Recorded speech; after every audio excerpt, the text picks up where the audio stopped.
What is going on, guys? Welcome back to this episode. Today we've got a lot of great messages coming in, and man, I appreciate all the support that you guys have shown us over the past few weeks, and all the messages you guys have sent in. Look forward to getting to those messages and helping you guys in any way that we absolutely can. So we're gonna go ahead and kick it off, and let's jump into it. Christian from Seattle, Washington says, "Next Friday, I'm starting at corner, and I'm playing against my ex-girlfriend's new boyfriend. They started dating 2 weeks after we broke up, and every time I look at the film, all I'm seeing is the guy who's in the photos she's posting. How do I keep my cool when the guy I hate is right across the line from me?" Bro, what a situation you have found yourself in. That's wild. First of all, I'm sorry that that's happening. That is a unique situation to be in for sure. Number two, I want to not congratulate. I want to appreciate you for showing the wisdom to acknowledge, like, hey, I need to make sure I'm careful with this. And you've heard me talk about this before, but this is especially like super valuable because so many people take their emotions onto the field. And when you take your emotions onto the field, you make stupid plays. You get called on stupid things because you're not playing correctly. You're playing emotionally instead of with actual skill. And so this is super valuable that you've identified that this is something I need to go into with the correct mindset. The first thing I'll tell you is, bro, if you're playing for revenge, you're playing for her. Like, you need to be playing for you. And the biggest thing you can focus on is just playing for yourself. You're there to play the best you can, no matter what. And you got to just focus on playing for the win and playing the best that you can. And any emotion you're going to bring out around this guy, around the thought of her in the stands watching you line up against him, in the moment it feels super like this is a competition. I've got to do better, or else the insecurities I have inside of me are true that she did move on to find someone better than me. When you get out of high school, I used to have feelings like that a lot. And when you get out of high school or out of college and you get a little bit older, you realize how much those things don't matter. Like, and it's not that they don't matter, that your feelings don't matter. It's that they're just like, you think that you make these things such a huge like priority in your head. And you get a few years down the road and you realize, like, bro, I mean, that was like, ultimately this was a football game. And while that's super important, that's something I take a lot of pride in, I value extremely.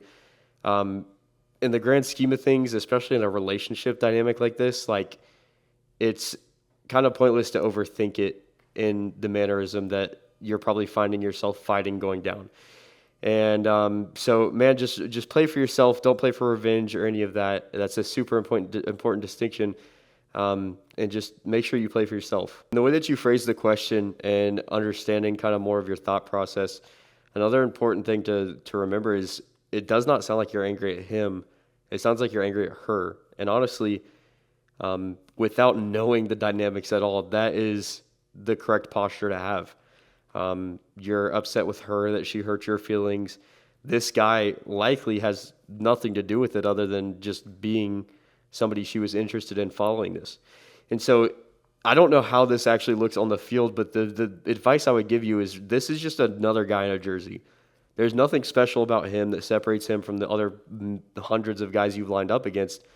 And if you can get that in your head and be able to go into the game with that posture, that's going to set you up to play a lot better than it is if you're out here like, this is not a competition.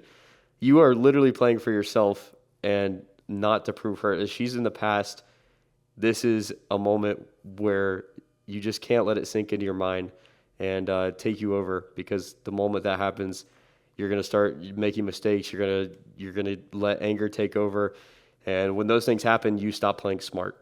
Depending on the dynamic, he may not even know who you are. It just all depends on how that went down, and it's not his fault necessarily. He's just dating a girl he likes, just like if you started dating this girl and she broke up with her boyfriend 2 weeks ago.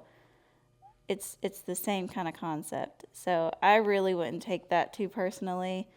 Like I said, depending on the dynamic, he may not even know who you are. It's just another guy in a jersey.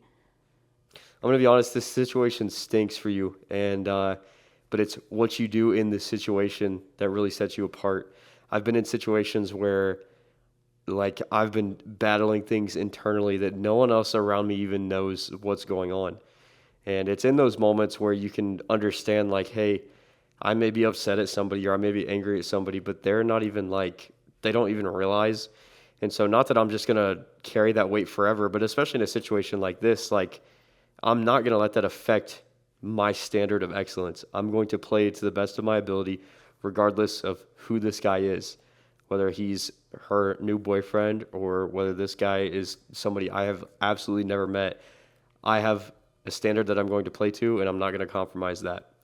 The dangerous part of the situation, and without knowing the dynamic once again, is if he does know that he can get in your head. He's going to bait penalties. He's going to try to get in your head, try to make you angry, whatever he can do.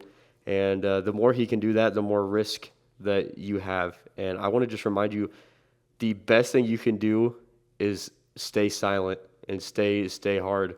As cringy as that sounds, like if you can just not talk and focus solely on the game, that is literally the best course of action to take. A lot of times when I'm playing sports, especially in football or some of the other sports that I play, people will make fun of me because I stay quiet. Like, I don't participate in the back and forth. I don't participate in the trash talk, stuff like that. And I do that on purpose because it goes back to, this is a funny philosophy I heard, but a fish with its mouth closed never gets caught. And as stupid as that sounds, it's so true. Like, when you're only focusing on the game, you're not focusing on conversation or anything else. You're focused on the ball. You're focused on your job in the game. That is what's going to set you up for success, not only in this situation, but in any of the situations. If you can learn to hold yourself to a standard of, hey, I'm competing really against myself because I have set a standard for myself and I'm going to operate in that standard no matter what. That's what sets good players apart from mediocre players. Like, adopting that mindset is really going to set you up for a success that's going to even surpass football. That's going to set you up for success just in life in general. The biggest flex has nothing to do with what happens on the field. The biggest flex has to do with how do you recover from this heartbreak that you're experiencing. And if you can go through this and just not act out, not lash out, not do it, you're a mature adult, bro. That says level. That speaks volumes about you that people won't be able to deny because there's no reason for them. A lot of time, what happens, especially in high school and college and all these things, is people love responses. They love responses, and any response is something that they can feed off of. And that's why in my life, silence has become so powerful. Not because I'm going to let myself get walked over and all. I'm not going to let that happen. But I'm also not going to feed people stuff about my life or about my emotions that lets them take advantage of that. And so you see this all the time on social media. Like, people post and then there's comments, there's back and forth. Dude, if you just stay silent and you internalize, I'm on a mission and I'm gonna do what it takes, no matter what anybody says. I'm not even gonna post about it. I'm not gonna say anything because the mission that I'm on is a mission that I've assigned to myself, and no matter what, that's the mission I'm going after, bro. If you can adopt that mindset, that is such a dangerous mindset, not in a bad way, but in a good way, because it shows you're mission focused and your surroundings cannot touch you because you're not giving them the ability to touch you. If you post on Facebook, some sort of like, not Facebook, but like Instagram or any of the social platforms, you post some sort of, like you see this sometimes, players will post like about to smoke this DB tonight or something that's like a passive aggressive statement. Bro, that just gives people stuff to feed off of. But if you haven't posted in like 2 weeks and you're locked in and you're working out and you're silent and nobody knows really any details about you except for your family and your close friends, that puts you in a really good position to just lock in and play your best. Because if you can adopt that mentality in life, you can adopt that mentality on the field. And so that comes with precautions. Obviously, there's times where you need to be vocal and there's times where you need to be silent. But in this situation specifically, this is another guy in a jersey, and you are there to play against yourself. And what that means is I'm competing for the standard I've set for myself, and that's excellence. And it doesn't matter who this guy in front of me is. I'm playing the best that I'm going to play no matter what. Don't internalize all of your emotions. Make sure you do have somebody that you can talk to about that, because if you keep all those in, that's not going to be good. But we're basically just talking about posting everything in your life online. We've learned that silence does just show a lot. Your life does not need to be on social media. You don't need to post everything you're thinking, especially in this situation, because, like he said, that's just going to rile everybody up.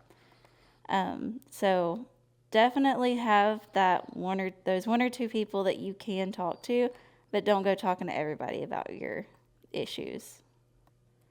Changing how you play because you dislike this guy is a massive gamble. And dude, I think what you're concerned about is the risk of like if making those mistakes and playing aggressive and then getting exposed, and that gives people stuff to feed off of, obviously. But there's a power in the silence, and I think the more you can grab onto that, especially in this situation on the field, the better you're going to be. Don't internalize it. I'm not saying like never talk to anyone. I'm saying let's not show out. We're not posting this on TikTok or on Instagram. We're not posting the highlights after the game. We are staying focused. We're staying quiet. We're staying locked in. I thoroughly believe you've got this. This guy in front of you is another jersey, and that's a super important thing to remember. He's just another jersey. Don't change how you play. Play aggressive. Play hard. Play smart. Don't make stupid mistakes, and just remember to breathe. I would highly recommend as well. Let's consult our coach about this, or a friend that you trust. And when I say a friend that you trust, an important distinction about that is let's not find somebody who's going to be like, oh yeah, I hype you up and yeah, that's all great and everything, but you can get hyped into the wrong situations where you start making mistakes. So let's find a mature friend who can An hold you accountable. emotionally stable friend. Yes, an emotionally stable friend who can encourage you but keep you just locked in and accountable. And especially if it's somebody on your team, bro, like before you go out or at halftime, give you that reminder, that punch in the chest to be like, bro, you're playing emotionally. And if you can find somebody like that, bro, you're setting yourself up for success for sure. But man, you've got this. He's another jersey. Don't change how you play. Stay locked in. Stay silent. And bro, you've got this.